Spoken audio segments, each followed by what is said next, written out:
माता की भारत माता की भारत माता की डॉक्टर राम मनोहर लोहिया अमर रहे। डॉक्टर राम मनोहर लोहिया अमर रहे। डॉक्टर राम मनोहर लोहिया अमर रहे। महात्मा गांधी अमर रहे। महात्मा गांधी अमर रहे। सरदार भगत सिंह अमर रहे। नेताजी सुभाष चंद्र बोस अमर रहे। चंद्रशेखर आजाद अमर रहे।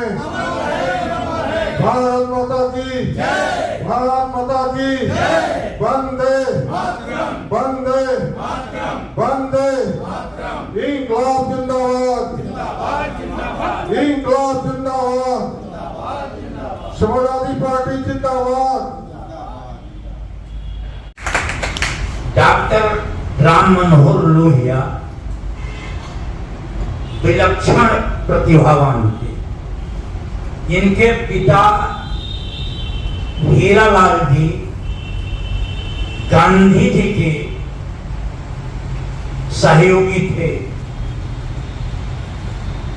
23 मार्च 1910 को आप अकबरपुर में फैजाबाद था जनपद, वहां पैदा हुए थे और 10 वर्ष की अवस्था में ही इनके पिताजी ने गांधी जी से एक कार्यक्रम में इन्हें मिलवाया था।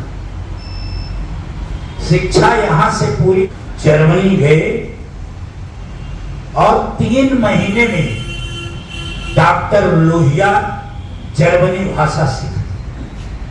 इतना विलक्षण विद्वान और वहां पर अर्थशास्त्र में मास्टर डिग्री हासिल की और नमक सत्याग्रह पर आपको पीएचडी मिली, डॉक्टर की डिग्री।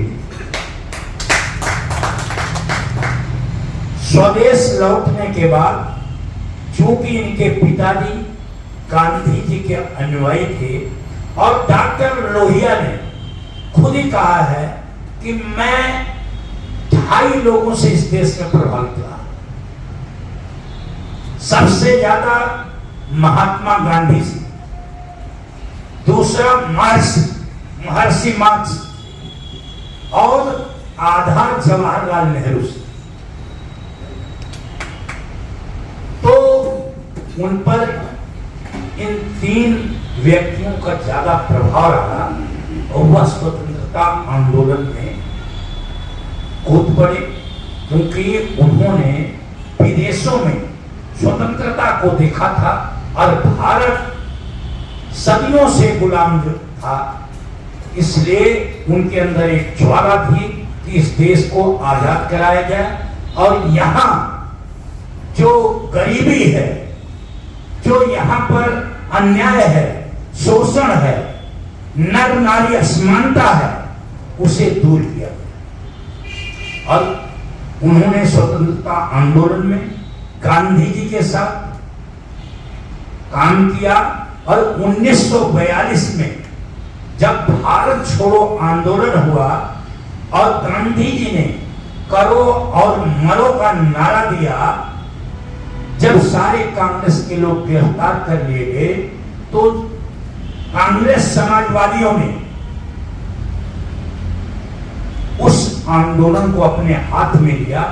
उसमें सबसे ज्यादा महत्वपूर्ण भूमिका डॉक्टर राम मनोहर लोहिया और जयप्रकाश नारायण जी ने निभाया।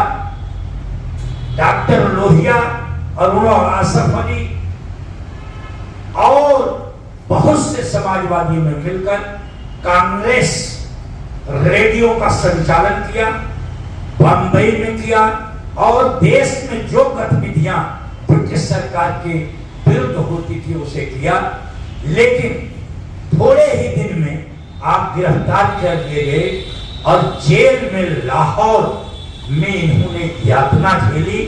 8 दिन तक जो वहां जेलर था इतना क्रूर था कि डंडे बरसाता था, इन्हें आंख लगने नहीं देता था और हाथों में पैरों में बांस के नुकेले खपी जी को डाल देता था इतनी यातना के लिए इस देश को आजाद। लेकिन इन लोगों के मन में, ये बड़े लोग सैकड़ों साल में पैदा होते हैं, इनके मन में देश के प्रति, समाज के प्रति, व्यक्ति के सर्वांगीण विकास के प्रति पीड़ा रहती है, दर्द रखता है। इसलिए ये लोग अगर देश में आकर सुविधापूर्ण जीवन जी सकते थे, लेकिन इन्होंने कष्ट उठाकर देश की जनता को आजाद कराने का काम किया।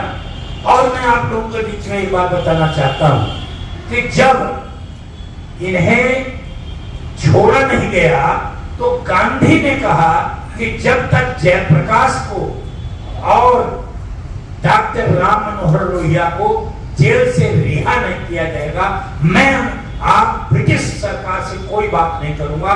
तो इन्हें 1946 में छोड़ा गया और फिर जो है गांधी जी ने ब्रिटिश सरकार से बात की। कितना महत्वपूर्ण डॉक्टर लोहिया और जयप्रकाश नारायण थे।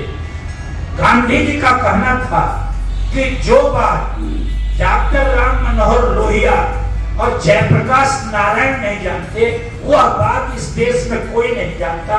इससे इनके महत्व को हम समझ सकते हैं कि ये कितने महत्वपूर्ण लोग हैं। और जब देश आजाद हुआ तो इन्होंने समाज के कमजोर वर्गों, पिछड़ों, दलितों, शोषितों और आर्थिक दृष्टि से भी जो कमजोर थे, सबको राजनीतिक चेतना उनके अंदर पैदा की। उनके अंदर राजनीतिक चेतना पैदा की और उन लोगों को ललकारा कांग्रेस को, जो उस समय सत्ता थी। और 1967 में आपने कहा कि वहां सरकार बनी और यही नहीं, 7 प्रदेशों में कांग्रेस की सरकार हटा दी। और सबसे बड़ी बात यह है कि गोवा को मुक्त कराने का काम डॉक्टर राम मनोहर लोहिया ने किया। गोवा मुक्ति आंदोलन चलाया था। और मैं तो आज इस मंच के माध्यम से मांग करता हूं कि अब तक डॉक्टर राम मनोहर लोहिया को भारत रत्न नहीं मिला। सबसे पहले भारत रत्न इस बार डॉक्टर राम मनोहर लोहिया को मिलना चाहिए, जिसने इस देश के लिए बड़ा काम किया है, चाहे स्वतंत्रता आंदोलन हो, चाहे स्वतंत्रता के बाद।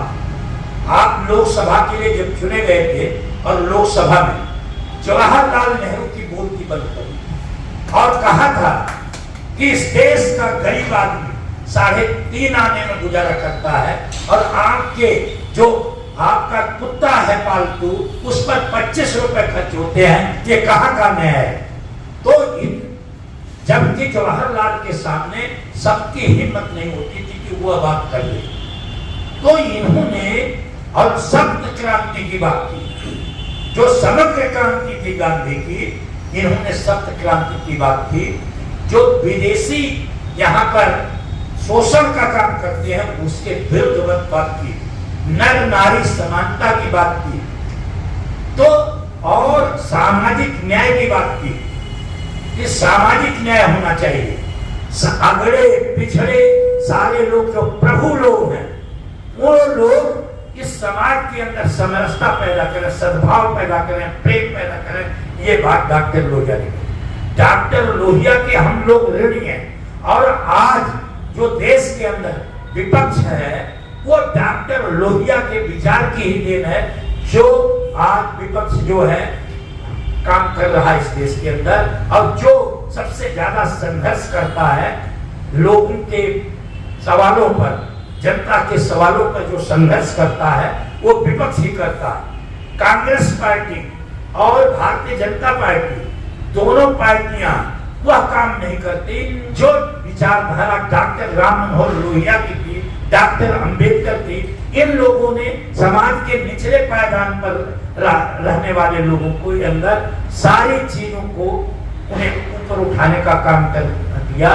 तो हम लोग आज उन्हें यहाँ याद कर रहे हैं, स्मरण कर रहे हैं कि क्योंकि हम लोग कृतज्ञ नहीं है। और आज की स्थिति जो देश के अंदर है वो डॉक्टर राम मनोहर लोहिया के विचार के अनुरूप काम नहीं कर रही है। ये लोग, इनका जो सिद्धांत था वो समता का सिद्धांत था, समानता का सिद्धांत था। इनका सबसे बड़ी बात यह थी कि हम इस देश के अंदर सामाजिक रूप से सबको समान समझें। अगर हम आर्थिक बराबरी नहीं दे सकते तो सापेक्ष बराबरी तो कर सकते हैं, आनुपातिक बराबरी तो कर सकते हैं। इनका नारा था 1 रुपया अगर किसी को मिल रहा है तो 10 रुपया से ज्यादा किसी और को नहीं मिलना चाहिए, तभी आर्थिक असमानता दूर होगी। तो इन्होंने आनुपातिक बराबरी की बात की। चाहे यह सिद्धांत लोगों ने माना या ना माना हो, लेकिन आज तो स्थिति है यह है कि एक आदमी को 1 रुपया मिल रहा है और एक आदमी 1 मिनट में करोड़ों रुपया कमा रहा है। इतनी असमानता, आर्थिक असमानता है जो इन महापुरुषों के विचार के विपरीत है। इस बात को हमें सोचना चाहिए। और भ्रष्टाचार चरम सीमा पर पहुंच चुका है। 210 लाख करोड़ देश पर कर्जा है और जो भी निर्माण कार्य हो रहा है इस देश के अंदर, सब में लूट मची हुई है। यह इन लोगों ने, महापुरुषों ने कभी सोचा नहीं था कि हम जिस देश के लिए अपना खून बहा रहे हैं, गुलामी से मुक्त करने का काम कर रहे हैं, उस देश के अंदर ऐसा वातावरण पैदा होगा जहां कदम कदम पर लूट और झूठ का वातावरण होगा। यहाँ पर पाखंड हावी होगा, यहाँ रूढ़िवाद और कुरीतियां जड़ से खत्म नहीं हो पाएंगी बल्कि बढ़ती जाएंगी। इन्होंने कभी नहीं सोचा था। तो हम लोग इनको इसलिए याद करते हैं कि हम संकल्प लेकर जाएं कि जो डॉक्टर लोहिया का सपना है कि समाज में सद्भाव, भाईचारा, प्रेम, न्याय, बंधुत्व और सहयोग की भावना होनी चाहिए और सभी को समान अवसर मिलना चाहिए। जो जैसा है उसे अवसर प्राप्त होगा। जब लोग ये कहते थे कि आप आर्थिक समानता की बात करते हैं और जो लोग अशिक्षित हैं वो लोग कैसे बराबरी में आएंगे, तो इनका कहना था कि पहले उन्हें अवसर दीजिए, अवसर जब मिल जाएगा तो अपने आप को आगे बढ़ जाएंगे। तो इन्हीं शब्दों के साथ मैं आप लोगों को कहना चाहता हूँ कि अवसर की असमानता के कारण यहाँ पर गरीबी है और अगर अवसर मिल जाए तो हर आदमी उन्नत करके आगे बढ़ सकता है। ये डॉक्टर लोहिया का विचार था। आप लोगों ने यहाँ पर डॉक्टर लोहिया के बारे में सुना, मैं आप लोगों का बहुत बहुत धन्यवाद करता हूँ। जागो भारत के लाल, जागृति का संदेश दे रहा है नगराज विशाल। वह पूछ रहा इस धरती से उसके हैं प्यारे वीर कहाँ, वे रणमदमाते शूर कहाँ, वे महारथी रणधीर कहाँ, कुंती के नाहक भीम कहाँ, वह धर्म ज्ञान असीम कहाँ, अब के लोगों में शान कहाँ, वह गर्वी की मुस्कान कहाँ, गंगा लहरों में जान कहाँ, शुभ मंत्रों का उद्यम कहाँ। हो जाओ वीरों सावधान, रिस धरती कर दो बियाबान, तुमने ही विष का पान किया, तुमने गीता का गान किया, तुम पुत्र उसी माता के हो जिसने रवि का रथ रोक दिया, तुम नंदन उत्सवंती के जो धर्मराज को झुका सकी, चढ़ेंद्रपुरी के मस्तक पर निष्पत्ति को वापस बुला सकी, तुम बरहस्त हो उस मुनि के जिसने सागर का पान किया, तुमने शोणित है उस जन का जिसने वेदों का गान किया, तुम पथिक साहसी धरती के जो विंध्याचल को सुला सका, फिर आने का दे आश्वासन भी जब तक उसको रुला सका, तुम छाया में उस माता के प्रभु जिसके घर संतान बने, तुम महारथी व धरती के ईश्वर जिसका रथवान बने, तुम भूखे में वह महावीर जो भुवन भास्कर खा सकता, तुम धरती के वह शुद्ध रत्न जिसमें ब्रह्मांड समा सकता, काशी बस्ती निर्बंध यहाँ, उत्तम बिहार भूखंड यहाँ, गंगा यमुना की धार यहाँ, राजस्थानी तलवार यहाँ, हल्दी घाटी के सूर्य यहाँ, रमत सिंह से यहाँ, है हरिद्वार कश्मीर यहाँ, सरयू का पावन तीर यहाँ, हर हर बम बम करके नाद छोड़ो इतना सिंहनाद, गर्जन करके दो विश्व हिला, हरिमंडल को दो धूल मिला, अब की हो ऐसा सिंहनाद, सबकी दो चले बार बार, सोने की चिड़िया बोल चले, है आसमान भी डोल चले, फिर जनगण मन का घोष करो, तब अपने मन संतोष करो, हे प्यारे अब तुम जोश करो, निर्दुर्बलता का सोच करो।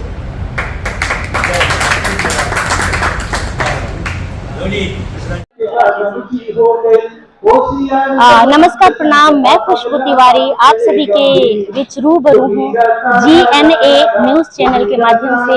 आप सभी इसको देखिए, सुनिए, ढेर सारा प्यार दीजिए और चैनल को सब्सक्राइब करिए। बहुत बहुत धन्यवाद।